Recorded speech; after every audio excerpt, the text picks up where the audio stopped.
Ассалаумағалейкум достар, сіздермен бірге қазақ тіліндегі спорт жайлы YouTube арна ERA-X. Видеоны көрместен бұрын видеоға лайк басып, арнаға тіркеліп қойыңыздар. Ал біз бастаймыз. Головкин жанкүйерлеріне алғыс айтты. Қазақстандық боксшы Геннадий Головкин 1 қазанда Нью-Йоркта өткізген ашық жаттығуынан кейін жанкүйерлерге алғыс айтты.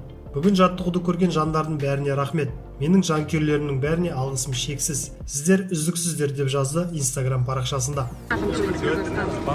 Всем ребятам с Казахстана большой рахмет, кто поддерживает меня. Ребят, спасибо за вашу поддержку. Давайте, мы вместе, мы сила. Қазір Головкиннің бар назары украиналықпен жекпе-жекте. Қазақстандық Геннадий Головкин украиналық Сергей Деревянчикпен жекпе-жектен кейін орта салмақта IBF және IBO белбеулерін жеңіп алған жағдайда титулдар біріктіретін кездесу өткізуі мүмкін. Мен өз Big Drama Show стилімді қалдырғым келеді. Егер ол маған бірінші және екінші раундта мүмкіндік берсе, нокаутқа жіберемін. Көрмедім демеңіздер. Қазір менің ойым тек Деревянчикіда.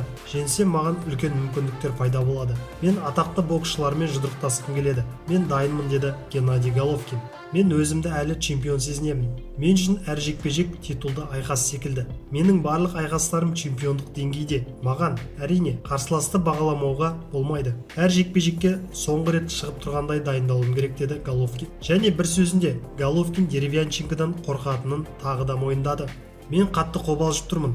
Жекпе-жекті асыға күтіп жүрмін. Екіншіім Нью-Йорк қаласына қайта оралғаныма қуаныштымын. Қолдау үшін рахмет. Әрине, мен бұл кездесуді жақсы өткізгім келеді. Мен әлемдегі ең мықты мамандармен жұмыс істеймін. Қарсыласымыз Сергей де өте мықты. Оны ұзақ жылдар бойы білемін. Ол нағыз қайтпас қайсар жігіт. Бұл нағыз шайқас. Егер шынымды айтсам, мен аздап қорқамын. Өйткені мен өте мықты боксшыға қарсы жұдырықтасуым керек. Сырт көзге керемет көрінеді. Өзінің уақыты келгенде жақсы түсініп жүр. Бірақ ешкім қалай өтетінін білмейді, деді Головкин. Геннадий Головкин мен Сергей Деревянченко жекпе-жегін 6 қазанда таңғы сағат 5:00-де Қазақстан және Казспорт телеарналарының тікелей эфирінен көре аласыздар.